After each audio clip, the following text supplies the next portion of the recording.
The purchase of the Warrens Occult Museum has opened a can of worms. Not a brand spanking new can of worms, as the information that I'm about to share with you today isn't exactly brand new, but for a lot of people, this is their first time hearing about this. Now, let me give you a little bit of context to get you up to speed. Ed and Lorraine Warren are paranormal investigators who were, the inspiration behind the Conjuring franchise, which really put their names on the map.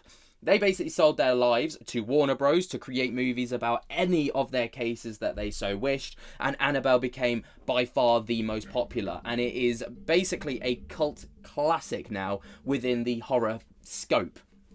But Ed and Lorraine Warren were, of course, real people who went out and did investigations on the Amityville Horror House, the actual Conjuring House in Rhode Island, Enfield Poltergeist case, that was also them.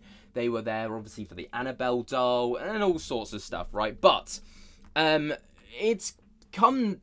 They've basically been viewed through rose-tinted glasses by the world because of the Conjuring franchise, and people just kind of see them on the silver screen and just don't really pay too much attention to the behind-the-scenes details. But it turns out that these guys have got some real skeletons in their closets, and it's really kind of propelled into the public eye after the purchasing by Matt Rife and Elton Castay of the Warren Occult Museum of these skeletons. Now, the skeletons that I'm going to talk to you about do come with a trigger warning because they are quite significant, but allegedly, and it is worth stating that this is allegedly, Ed Warren, right, husband of Lorraine, whilst she was aware of the situation, allegedly got an underage girl pregnant by the age of 15, who apparently they took in on a charitable kind of situation, but Ed kind of got romantic with her and they ended up getting pregnant, and then apparently Ed and Lorraine Warren paid for them to get an abortion. Now, how true this is, we don't have factual proof, and it is worth noting that I usually like to work off of fact, so I'm not going to state that this is categorically the case, but there is a lot of weight behind the claims that are being thrown out there right now. This podcast episode that I found from the Sinisterhood podcast really does this, I guess, this situation justice.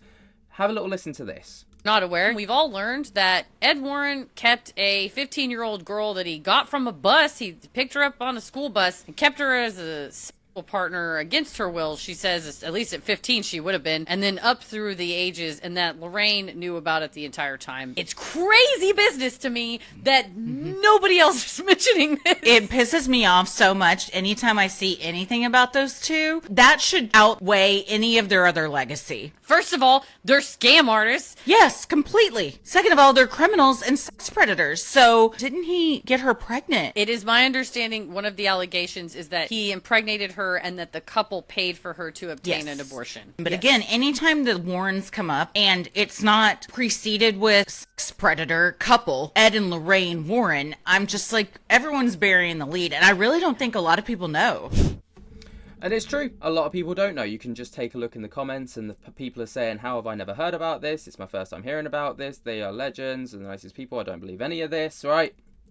But yeah, apparently there's a lot of weight to this. So the allegations against Ed and Lorraine Warren, who of course we've gone over in detail, involve claims by Judith Penny, right, who alleged a decades-long relationship with Ed Warren that began when she was 15 years old in the early 1960s.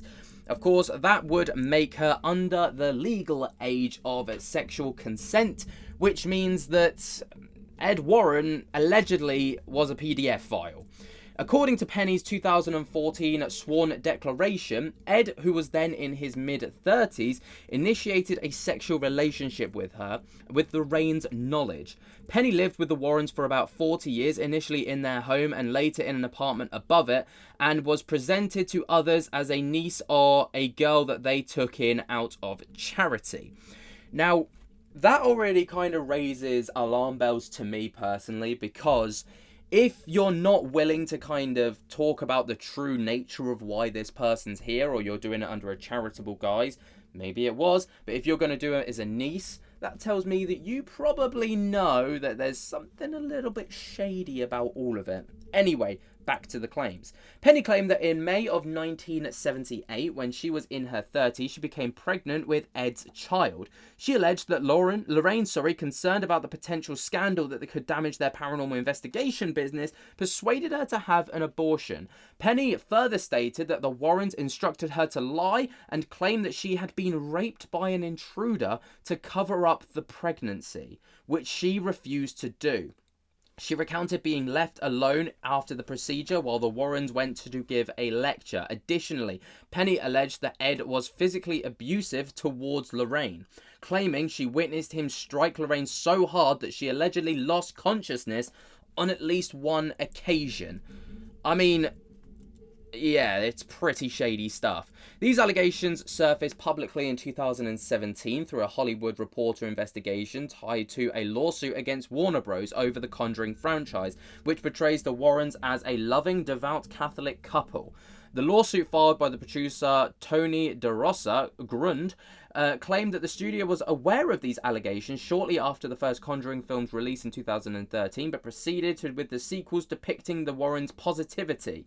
Lorraine's contract with the New Line reportedly stipulated that the films would not portray the Warrens engaging in extramarital affairs or crimes, including sex with a minor.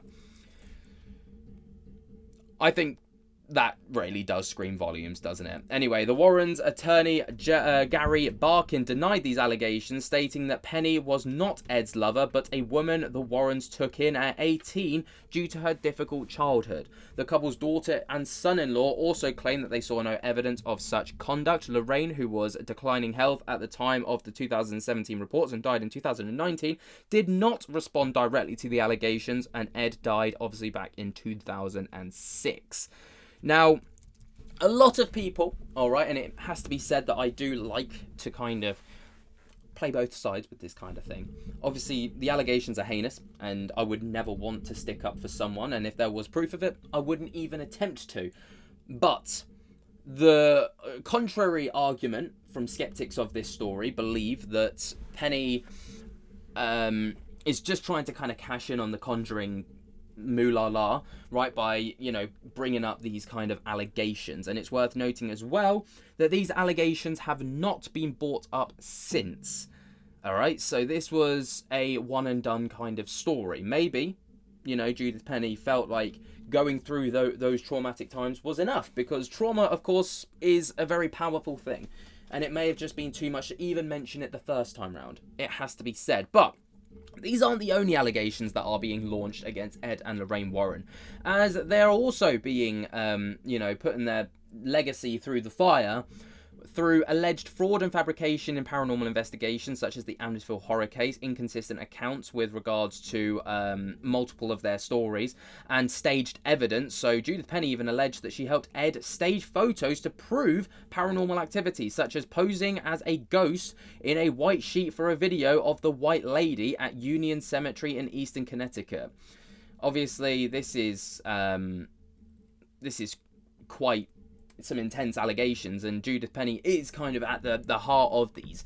And there's also alleged exploitation for profit, so they've been accused of exploiting vulnerable families for financial gain, and also their involvement with the Amityville horror and the Enfield poltergeist led to lucrative media deals, raising questions about whether their investigations were driven by publicity rather than genuine paranormal phenomena.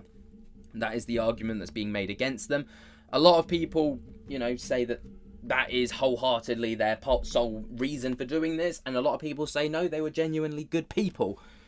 Obviously, the silver screen portrays them as good people because allegedly within a contract with Lorraine Warren, no extramarital affairs or, dodgy dealings were included or will be included. Anyway, there's also some questionable professional credentials. So Ed described himself as a self-taught demonologist, and Lorraine claimed to be a clairvoyant and a light trance medium.